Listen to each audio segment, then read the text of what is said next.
And when we see that in long term, small habits contribute more to your health than just buying that gym membership and going there and sweating for 5, 10, 15 times and then giving up. That can even hurt your body a lot. So this is what I learned from working with personal trainers. But then rather choose to walk the stairs or take longer walks whenever you can. That will change much more than going to the gym and then giving this up really fast. This is Lithuanian Dream Podcast. Today, I'm visiting Ada Jonuse in her office here in Berlin. She is a CEO and co-founder at Lympo. Back in 2018, she received an award for being Woman Technology Leader of the Year in Lithuania. In this interview, we will talk about several things, including creation of her company, differences in how we approach health in Lithuania, US, and South Korea, and what is it to be female entrepreneur? Is it advantage or disadvantage in the current environment? Hello, Ada. Thank you for joining us. Hi. Thanks for having me here. I'm so happy that you agreed to share your story with our listeners. Could you tell us more about fitness gamification industry?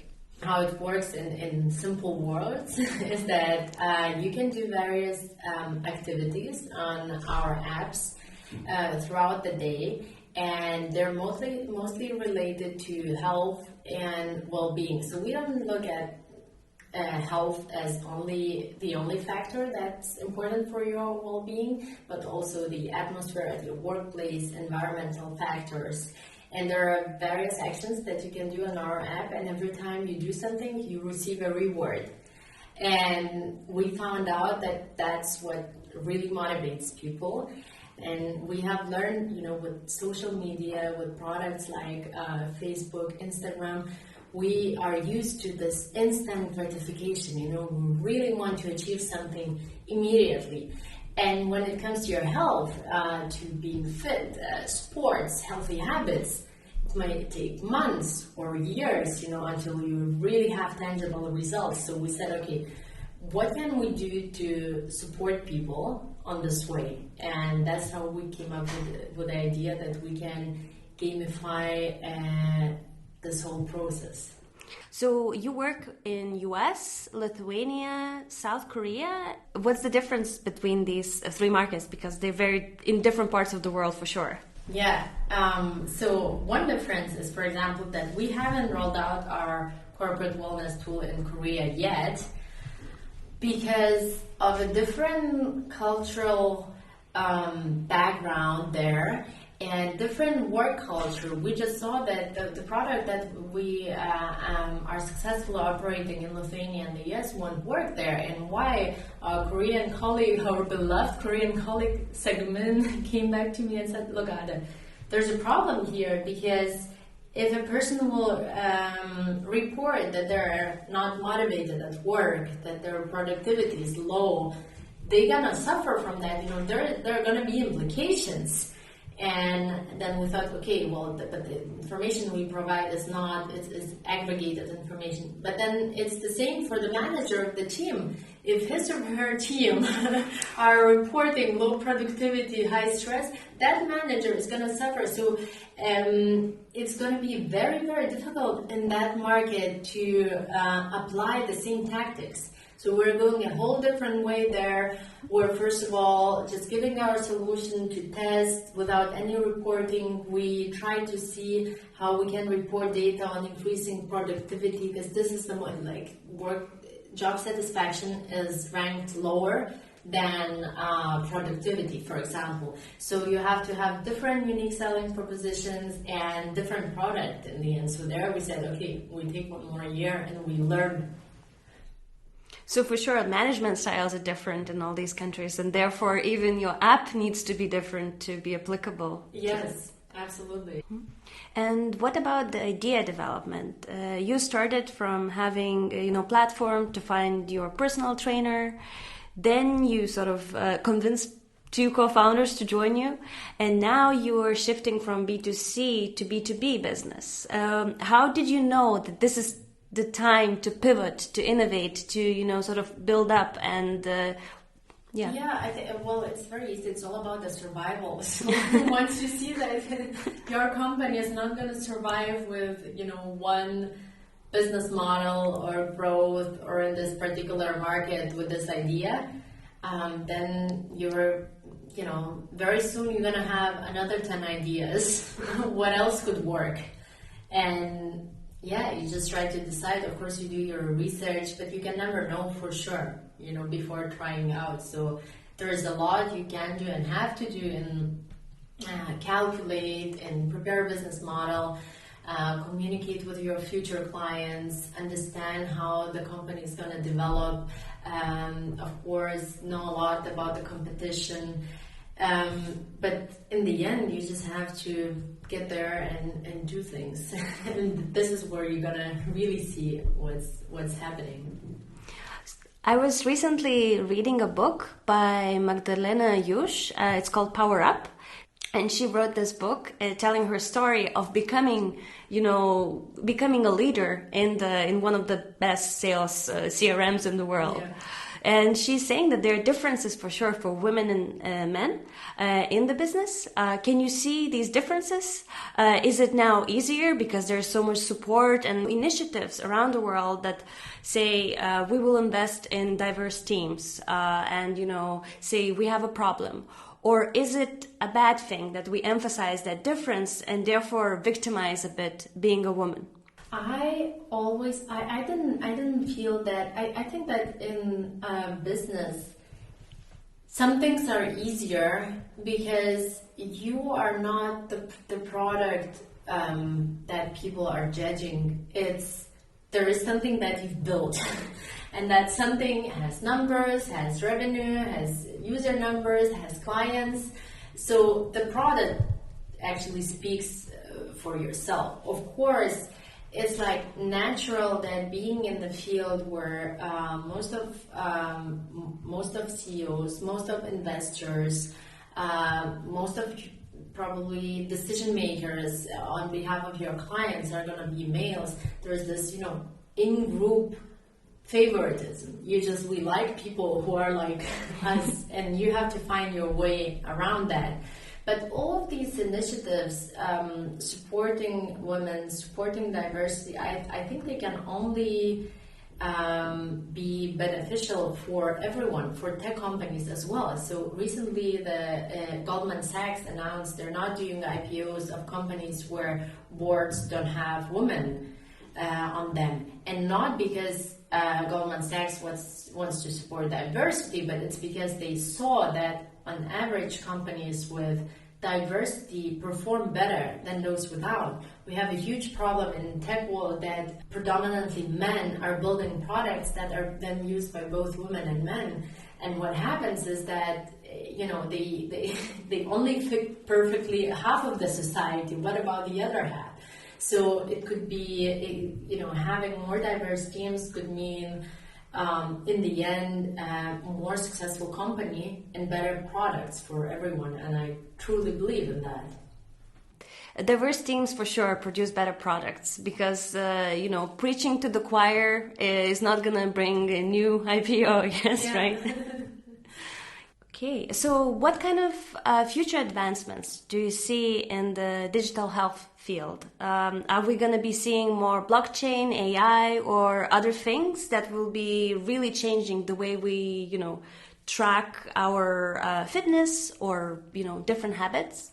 Users don't care if it's blockchain, if it's AI, if it's this programming language, other programming language. It's all about, about the usage of the product, about the benefits that it can produce for you as the end user. And I certainly see there's going to be more personalization in this field. So we not only have apps and wearables, like every smartphone user already have the pre-installed app of the smartphone producer that is tracking data like steps, right?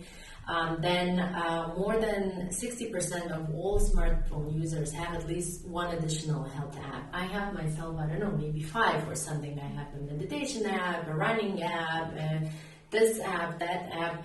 And right now, we don't have a lot of value from that except of measuring what's going on, and maybe we can share this on social media. But that's not the big thing. The big thing is where we're gonna have a system that can not only track this information, but analyze, process, and personalize any products for you. So I imagine, and I hope this is something that we're gonna be working on, a product whereby you have kind of a personal assistant on your phone who is constantly there with you, who is reminding you about your healthy habits, who's making you suggestions, who's monitoring the weather situation, monitoring your location, helping you to find out what would be the most optimal thing for you to do. So I would like to have a kind of a personal, not only sports well-being coach in my pocket, who is telling me that, okay, Ada, this night you didn't sleep that well,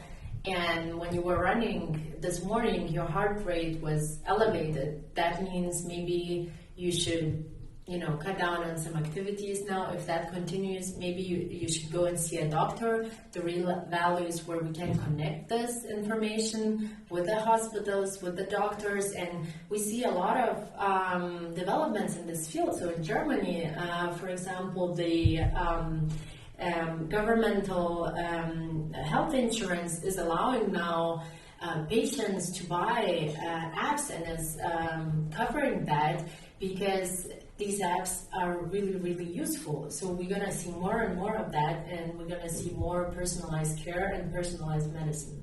It's incredible that Germany is doing that. Now they're still using a fax machines, but by 2021 they want to have the apps as well. So let's see how it will happen. And hopefully Lithuania follow too, and other countries. Yeah, so do you use your own app? And do you do sports daily? Yeah, of course I use the app myself, and right now we're in a kind of a trial with our colleagues where we're trying out some new features. So I use myself the app multiple times a day. I started going to a gym, and I do TRX training twice a week. That's a very new experience for me. I work with a personal trainer. I have sore muscles every day. Like right now, I'm sitting here and I feel my back and my triceps. They're hurting like hell. Now, mindfulness and meditation, I think it's becoming a big trend, and there's good reason for that. And of course, it's very hard, if I'm going to tell you now, sit down and don't think about anything for an hour, well, that's not going to be a great success. So for the beginners, I would really recommend guided meditations. And when we see that in long term, small habits contribute more to your health than just buying that gym membership and going there and sweating for 5, 10, 15 times and then giving up. That can even hurt your body a lot. So this is what I learned from working with personal trainers. But then rather choose to walk the stairs or take longer walks whenever you can. That will change much more than going to the gym and then giving this up really fast. So these are 3 small things that you could implement. For sure. Well, I will start today doing that for sure. Very well. You can record the results during the next podcast. Awesome. The new idea for the podcast is always good. Yeah, measuring the effectiveness of various practices. Yeah, there's this awesome podcast called Startup from Gimlet. And it's actually like reality TV about selling your own podcast as a company. Oh, wow. So I really recommend to listen to it, and it's one of the best overall. And they literally record their journey throughout, meeting the investors and all these things, and, their own emotions, how did they feel. So I think it's a really cool idea for sure, for the future. Yeah, sharing is caring, definitely. Yeah. Sharing is caring. So, as we are Lithuanian Dream Podcast, we always ask this question. What is your dream for Lithuania, for the future?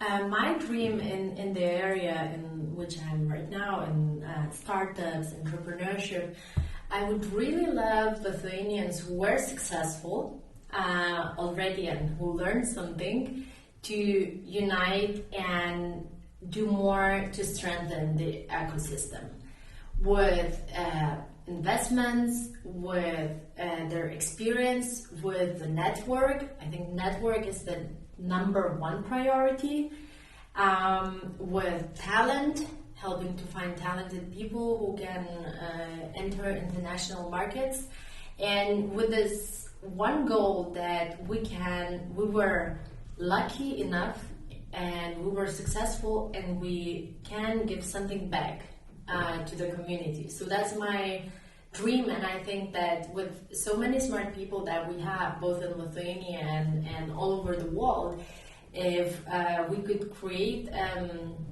system, a process on how this can happen, we could see so many more unicorns, so many more great entrepreneurs succeeding, because the talent and the wish to build successful companies is there, and we can all contribute and help. For sure. We have a lot of educated people. I think the most people in the EU, the biggest percentage of the population within the EU states having the university degree, the most women scientists as well, and a lot of things we can be proud of and use to build that ecosystem. So I hope this dream will come true, and we both will contribute. And if anybody would like to suggest any ideas as well, please contact us, and then we will pass it on. Let's build, accelerator for Lithuania. Why not? Thank you so much for joining us, Ada. Thank you for the great questions. And for our listeners, I hope you enjoyed it. Don't forget to check Lympo app on the App Store. Follow us on Facebook, Twitter, Instagram, and LinkedIn.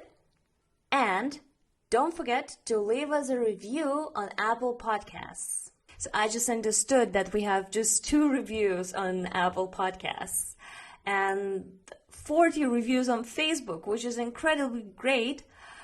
So please go on Apple Podcasts and leave us a review.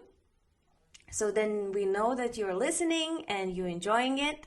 And tune in next week on Wednesday to hear yet another story of the person who brought Western Union to Lithuania. This is Lithuanian Dream Podcast.